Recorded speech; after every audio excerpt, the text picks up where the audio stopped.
السلام علیکم دوستو، آج کی کہانی کی خاصیت یہ ہے کہ جب میں نے اس کو پہلی دفعہ پڑھا تو اس دن میں گھر میں اکیلا تھا۔ گھر والے کسی شادی کے سلسلے میں حیدرآباد گئے ہوئے تھے۔ مجھ سے غلطی یہ ہوئی کہ یہ کہانی میں نے رات میں ہی پڑھی۔ میں خود بھی خوف کا شکار ہو گیا۔ کہانی اگر پسند آئے تو لائک اور سبسکرائب ضرور کر دیجیے گا اور بیل کے بٹن کو بھی ضرور پریس کر دیجیے گا تاکہ ہماری آنے والی ویڈیوز کی نوٹیفیکیشن آپ کو ملتی رہے۔ آج کی کہانی نوال کی کہانی ہے۔ نوال سیالکوٹ کی رہائشی ہے۔ آئیے کہانی کو ان کی زبان ہی سنتے ہیں۔ میری ملاقات حسان سے 2001 میں ہوئی۔ ہم یونیورسٹی کے ایک فنکشن میں ملے تھے۔ یوں ہماری جان پہچان ہو گئی۔ ایک دن حسان نے مجھ سے بہت طریقے سے کہا کہ وہ اپنی بہنوں کو میرے گھر بھیجنا چاہتے ہیں۔ ان کی یہی بات مجھے اچھی لگی، اور پھر جب انہوں نے اپنی بہنوں کو ہمارے گھر بھیجا، اس وقت قسمت نے ہمارا ساتھ نہیں دیا۔ ان کے گھر والوں کو ہمارے گھر والوں سے کچھ اختلافات ہو گئے، کیونکہ میرے اور حسان دونوں کے والدین حیات نہیں تھے۔ میرے بھائی بھابھیوں نے بلا وجہ مسائل کھڑے کر دیے۔ یوں یہ رشتہ ہوتے ہوتے رہ گیا۔ سچ بات یہ ہے کہ مجھے بھی بہت دکھ ہوا۔ میں تعلیم سے فارغ ہو کر جاب میں لگ گئی۔ حسان سے میرے کوئی رابطے تو تھے نہیں۔ پھر 2004 میں جہاں نوکری کر رہی تھی، میری وہاں حسان سے پھر ملاقات ہوئی۔ نہ ان کی شادی ہوئی تھی نہ میری۔ قدرت نے ایک بار پھر ہمیں ایک دوسرے کے سامنے لا کھڑا کیا۔ ہمارا نصیب ایک دوسرے سے جڑا تھا، تو پھر ہم نے بھی فیصلہ کر لیا۔ ہم دونوں ہی اپنے گھر والوں کے خلاف گئے، اور پھر 2005 میں ہم رشتہ ازدواج میں منسلک ہوئے۔ میں حسان کی زندگی میں کیا شامل ہوئی کہ ان کو اسلام آباد میں بہترین نوکری مل گئی۔ ہم یہی چاہتے تھے کہ ہم اپنے گھر والوں سے کچھ فاصلہ کر لیں۔ یہی ہمارے حق میں بہتر بھی تھا۔ خوشی خوشی میں اور حسان اسلام آباد شفٹ ہو گئے۔ ہم نے جو گھر کرائے پر لیا وہ اوپری منزل کا تھا۔ مجھے بے حد پسند آیا۔ نیچے مالک مکان تھے۔ وہ اکیلے میاں بیوی تھے جن کی کوئی اولاد نہیں تھی۔ بڑی بھی ایک اچھی خاتون تھی۔ ہمارے گھر کے برابر خالی پلاٹ تھا، اور وہاں ایک بڑا سا درخت تھا جو جھک کر میرے چھوٹے سے ٹیرس نما صحن میں بھی آتا تھا۔ سیڑھیاں چڑھ کر اوپر آؤ تو باہر کا وہ چھوٹا سا حصہ تھا جس میں درخت کے آنے سے سایہ اور ٹھنڈک کا احساس ہوتا تھا۔ وہاں ایک نل بھی لگا تھا۔ اکثر میں وہاں پتیلے بھی دھو لیتی تھی۔ ہم وہاں کرسیاں ڈال کر بھی بیٹھ جاتے تھے۔ ہوا بھی بہت اچھی آتی تھی۔ گھر کے اندرونی حصے میں داخلے کے لیے جالی کا دروازہ تھا۔ زندگی مزے میں گزر رہی تھی۔ ہمیں یہاں رہتے ہوئے 6 ماہ ہو گئے تھے۔ ہم ہنسی خوشی زندگی گزار رہے تھے۔ حسان شام کو 6 بجے گھر آ جاتے تھے۔ دن میرا جیسے تیسے گزر جاتا۔ پھر تبدیلی جب آئی جب ہمارے برابر والے پلاٹ میں لوگ کچرا پھینکنے لگے، لیکن بس یہ ظاہری تبدیلی تھی۔ اس سے میرے اور میرے گھر کے معاملات پر کبھی کوئی فرق نہیں پڑا۔ کچھ دن اور گزرے۔ دوپہر 3 بجے کا وقت ہوگا۔ میں تو سو رہی تھی۔ نہ جانے یہ کس کی کارستانی تھی۔ وہاں پڑے کچرے میں آگ لگا دی گئی۔ اس سے نقصان یہ ہوا کہ اس آگ سے کچرا تو جلا ہی، درخت نے بھی آگ پکڑ لی۔ اس درخت کا بڑا حصہ ہمارے گھر میں آتا تھا۔ دھواں پھیلا اور شور مچ گیا۔ میں اس دھوئیں اور شور سے تو نہ اٹھی۔ میں خواب دیکھ رہی تھی۔ دھواں ہے، آگ ہے، اور اس درخت سے چھوٹے چھوٹے بچے اور لوگ پھیلان کر ہمارے اس صحن میں آ رہے ہیں۔ یہ میرا خواب ہی تھا۔ بہت کلیئر اور واضح خواب تھا۔ میرا جالی کا دروازہ لاکڈ تھا۔ میرے کچن کی جو کھڑکی تھی اس کا شیشہ ایک زوردار آواز سے ٹوٹا۔ اس زوردار چھناکے کی آواز نے مجھے بھی نیند سے بیدار کر دیا، اور میرا خواب ٹوٹ گیا۔ میں تیزی سے اٹھ کر باہر آئی تو شیشہ ٹوٹا پڑا تھا اور باہر سے ہلکا ہلکا دھواں آ رہا تھا۔ جب میں نے باہر جا کر دیکھا تو باہر آگ لگی ہوئی تھی. محلے کے لوگ آگ بجھا رہے تھے اور پھر وہ بجھ بھی گئی. اس دن انکل آنٹی ڈاکٹر کے پاس گئے ہوئے تھے. میں گھر پر اکیلی ہی تھی. اگر میں نہ اٹھ پاتی اور آگ بڑھ جاتی تو نہ جانے کیا ہوتا. حسان کو میں نے فون کر دیا تھا. انکل آنٹی بھی آ گئے. آگ اتنی نہیں پھیلی تھی کہ اندر آ جاتی. کسی کی سمجھ نہیں آیا کہ شیشہ کیسے ٹوٹا. بات تشویش اور فکر والی تو تھی. میں اپنے اس خواب کو جگانے کی انڈیکیشن سمجھ رہی تھی. اس سے زیادہ میں نے کچھ نہیں سمجھا. شیشہ دوبارہ لگوا دیا گیا. وہاں کی صفائی کروائی گئی اور لوگوں کو پابند کیا گیا کہ اب وہاں کوئی کچرا نہ پھینکے. پلاٹ کی سائٹ پر درخت کا جو حصہ تھا وہ کافی جل گیا تھا. درخت کا بڑا حصہ کاٹ دیا گیا. کاٹنے والے نے ہماری طرف آنے والا حصہ بھی کاٹ دیا. اس کے بعد جیسے بہت کچھ بدل گیا. یہ بدلاؤ صرف مجھ پر اثر انداز ہوا کیونکہ میں ہی سارا دن اس حصے میں تنہا رہتی تھی. مجھے اپنے ساتھ کسی کی موجودگی کا احساس مستقل ہونے لگا. پہلا دن تو اسی الجھن میں گزرا کہ ایسا ہے کہ نہیں، وہم ہے یا حقیقت. لیکن دوسرے دن مجھے یقین ہو گیا کہ کچھ ایسا ضرور ہے.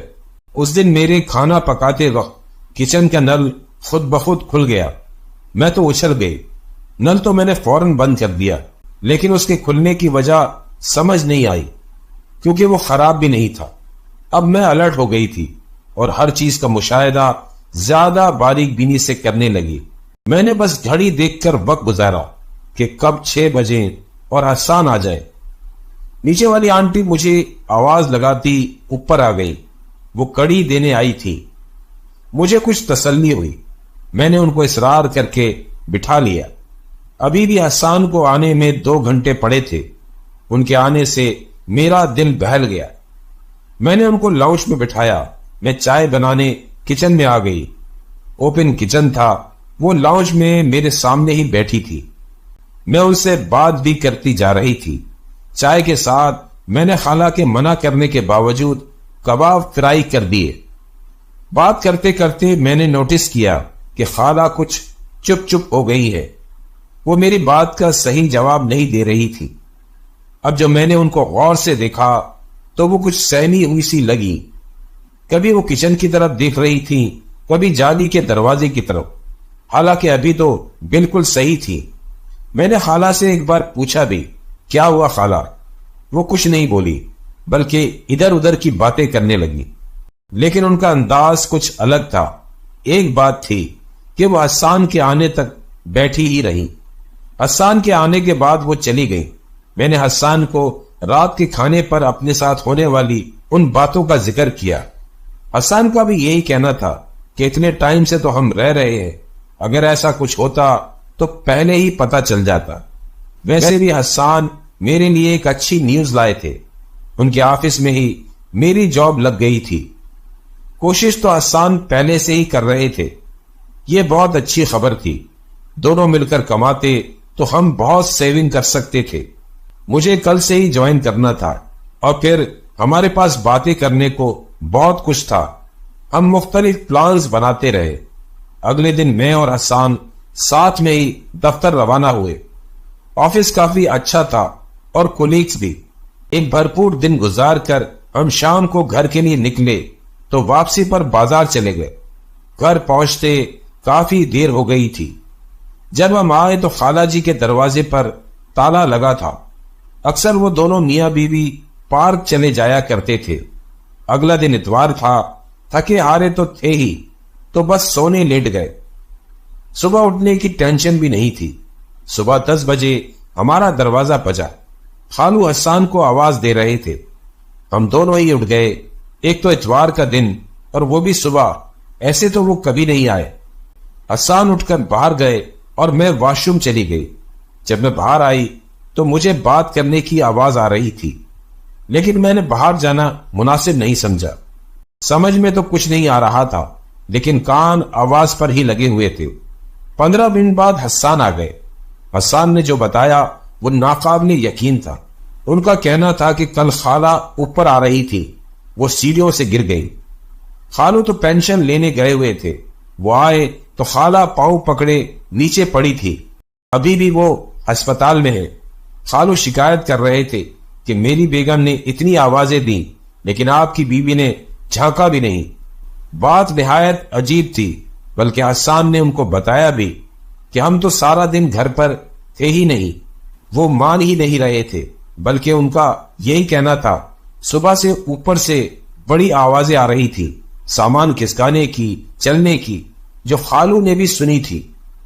وہ ماننے کو تیار ہی نہیں تھے کہ ہم کل گھر پر نہیں تھے۔ ہم دونوں نے ہی سر پکڑ لیا۔ بات عجیب بھی تھی اور پریشان کن بھی، ان کو غلط فہمی ہو گئی تھی۔ میں نے حسان کو کہا چلیں ان کی خیریت تو معلوم کرتے ہیں اور ان کو وضاحت بھی دے دیں گے۔ حسان جانا تو نہیں چاہ رہے تھے لیکن میرے اصرار پر اٹھ گئے۔ ناشتہ کر کے انہوں نے خالو کو فون کیا، ہسپتال کا پوچھا، راستے سے فروٹ لیتے ہم نزدیکی کلینک پہنچ گئے۔ خالہ خالو کا بھی کوئی عزیز یہاں نہیں تھا۔ ہم جا کر ملے تو خالہ بہتر تھی۔ میں نے ان سے پوچھا آپ کیسے گری؟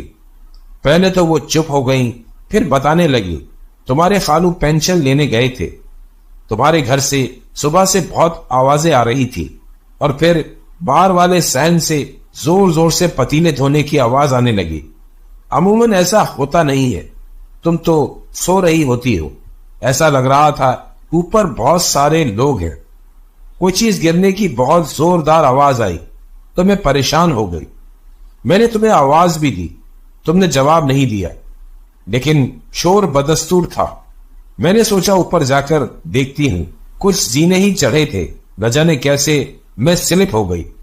میں نیچے جا گری، تمہیں اتنی آوازیں بھی دیں لیکن تم آئی نہیں۔ میں تو وہیں پڑی رہ جاتی، شکر تھا تمہارے خالو آ گئے، مجھے اٹھا کر یہاں لے آئے۔ میں حسان کی اور حسان میری شکل دیکھ رہے تھے۔ ہم نے ان کو بتایا بھی کہ ہم تو گھر پر ہی نہیں تھے۔ اگر خالہ خالو سچ کہہ رہے تھے تو جھوٹ تو ہم بھی نہیں بول رہے تھے۔ خیر، خالو نے کہا چلو چھوڑو، بات ختم کرو۔ خالہ کی طبیعت بھی بہتر تھی، وہ بھی شام تک گھر آ گئی۔ اب پتہ نہیں خالہ خالو کو غلط فہمی تھی یا وہ سچ تھا۔ میرے اور حسان کے روز و شب مصروف گزرنے لگے، پھر ایسی کوئی بات بھی نہ ہوئی، نہ وہ جو میں محسوس کر رہی تھی۔ ایسا کچھ بھی نہیں ہوا۔ ہاں، ایک بات تھی جو نہ صرف مجھے بلکہ حسان کو بھی محسوس ہوئی۔ ہم جب بھی 6 بجے لوٹتے، خالہ خالو باہر ہی کرسی ڈالے بیٹھے مل جاتے، بس ان سے سلام دعا ہو جاتی۔ مہینہ اس طرح کے معمولات میں گزرا ہوگا۔ وہ ہفتے کا دن تھا، میری طبیعت کچھ ٹھیک محسوس نہیں ہو رہی تھی۔ میں نے چھٹی لے لی، حسان نے مجھے کیب کروا دی۔ میں گھر پہنچی تو خالہ باہر ہی سبزی لیتے مل گئی۔ خالو کہیں گئے ہوئے تھے، انہوں نے مجھے زور دے کر نیچے بٹھا لیا۔ میں تو بس آرام کرنا چاہ رہی تھی لیکن وہ مجھے چھوڑ ہی نہیں رہی تھی۔ وہ میرے لیے کھانا بھی نکال لائی۔ وہاں بیٹھے مجھے بمشکل 15 منٹ ہی ہوئے تھے، اچانک اوپر سے ایسی آواز آئی جیسے کوئی چل رہا ہو، پھر بھاگنے کی آواز دھڑام دھڑوم شروع ہو گئی۔ نوالا اٹھاتے میرا ہاتھ رک گیا۔ میں نے خالہ کو دیکھا، انہوں نے مجھے اشارے سے چپ رہنے کو کہا، لیکن یہ آوازیں مجھے پریشانی میں مبتلا کر رہی تھی۔ آوازیں آتی رہیں، پھر تو میں اوپر نہیں گئی، حسان کے آنے تک وہیں بیٹھی رہی۔ خالہ نے مجھے اس دن بتایا کہ اب یہ آوازیں اکثر آتی ہے، جبکہ پہلے یہاں ایسا کچھ نہیں تھا۔ اس کا مطلب کسی کی موجودگی کا احساس جو مجھے ہوتا تھا وہ میرا وہم نہیں تھا۔ حسان تو یہ سب سن کر پریشان ہو گئے۔ خیر، ہم تو جاب پر چلے جاتے، جب گھر آتے تو ہمیں تو کوئی ایسے معاملات نہیں ملتے جس سے ہم پریشانی کا شکار ہوتے، لیکن پھر میری طبیعت کچھ بوجھل رہنے لگی۔ کچھ اندازہ تو مجھے بھی تھا، پھر ڈاکٹر سے تصدیق بھی ہو گئی۔ مجھے ماں بننے کی سعادت مل رہی تھی، میرے لیے نوکری کرنا مشکل ہو رہا تھا۔ حسان تو بہت خوش تھے، انہوں نے اپنے آفس کے قریب ہی ایک گھر دیکھ لیا۔ وہ مجھے اس گھر میں چھوڑنا نہیں چاہتے تھے۔ بہت جلد ہی سارے انتظامات ہو گئے، ہم وہاں شفٹ کر گئے۔ میرے شفٹنگ والے دن خالہ بہت اداس تھی۔ بات یہ تھی، نہ ان کا کوئی یہاں تھا نہ ہی ہمارا، بس حسان مجھے اس گھر میں اکیلا نہیں چھوڑنا چاہتے تھے۔ خالہ مجھے ملنے آتی رہی، بلکہ انہوں نے میرے بیٹے کی پیدائش ہونے تک میرا بڑا خیال بھی رکھا۔ ان کے پاس بھی کرایہ دار آ گئے تھے۔ خالہ نے ہی مجھے بتایا، خالو نے کسی کو گھر دکھایا تھا، اس درخت کے جلنے اور کٹنے سے اس پر جو چیزیں تھی وہ گھر میں اتر آئی۔ انہوں نے وہاں رہائش کر لی تھی، وہ اپنے موجودگی کا احساس دلاتی تھی۔ اس دن بھی جب خالہ میرے گھر میں بیٹھی تھی، ان کو جالی والے دروازے کی طرف ایک عورت اور ایک بچہ دکھ رہا تھا۔ کبھی وہ دکھتے، کبھی غائب ہو جاتے۔ جبھی وہ اس دن حسان کے آنے تک وہ میرے پاس بیٹھی رہی، لیکن اب اللہ کا شکر ہے وہاں کے معاملات ٹھیک ہے۔ انہوں نے کہیں سے علاج کروایا تو ان چیزوں نے جگہ خالی کی۔